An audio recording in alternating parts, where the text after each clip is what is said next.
We're at b2p4. We're studying some calculus, and we're into the section of related rates.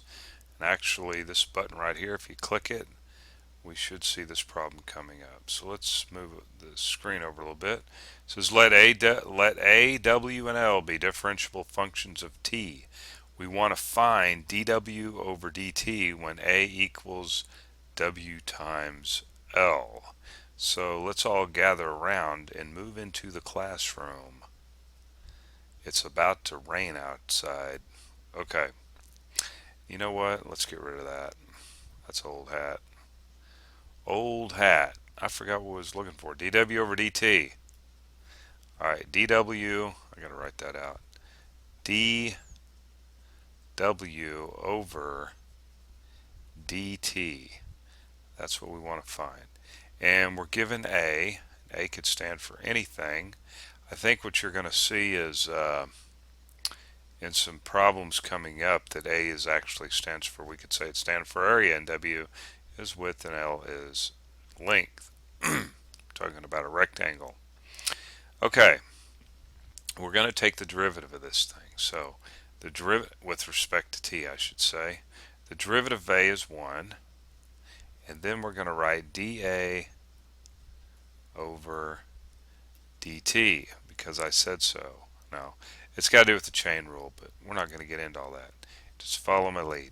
The derivative of W is 1 times L, 1, and then we're going to write dW over dt times L plus, and then write W, and the derivative of L is 1, and then we're going to write dL over dt. Boy, that's kind of sloppy, isn't it? Okay. Cleaning this up a little bit, we're going to have dA over dt is equal to dW over dt times L plus W times dL over dt.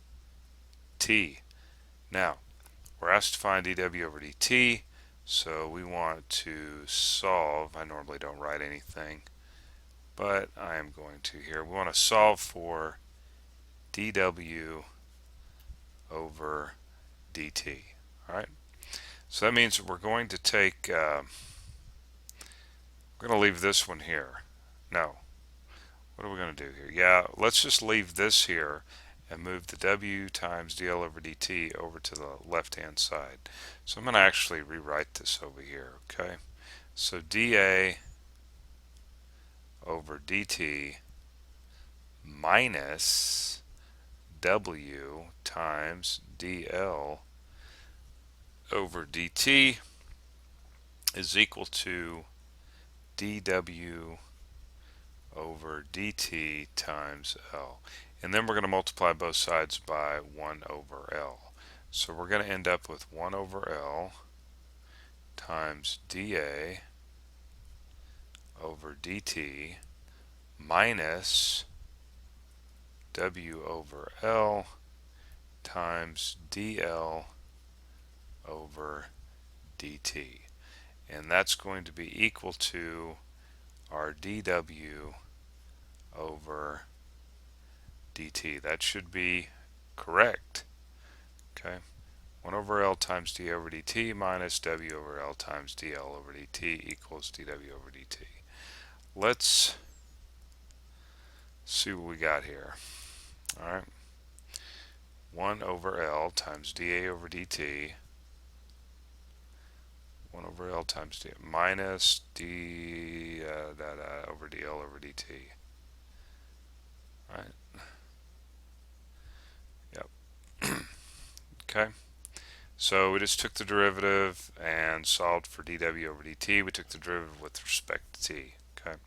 So we're in this section. I'm going to click on that. There's like 6 different problems in there. We got lots of application problems coming up. Some of the traditional ones, ladder problems, and all kinds of stuff. Anyway, you're at b2p4.com.